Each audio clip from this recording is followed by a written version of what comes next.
This case considered the issue of indefeasibility of title and whether or not a caveat had priority over a right to register a transfer of property where the caveat holder had provided documentation to allow a transfer to take place and a subsequent sale to also take place.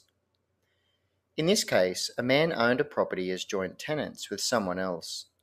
He borrowed some money and as a security for the loan provided the person who lent the money a blank transfer document leaving the name of the purchaser blank.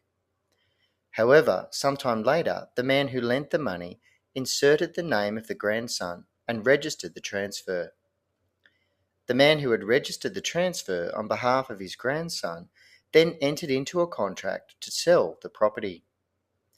The purchaser inspected the register, which showed the man's grandson was the owner.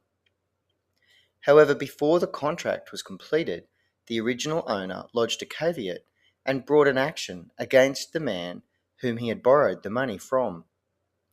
He argued that the document that was lodged with the registrar was void and that the title should be corrected and that its indefeasibility was affected by fraud.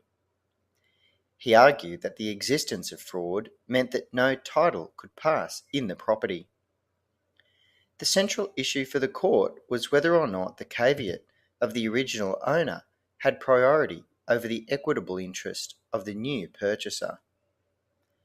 The court ultimately held that the equitable interest of the new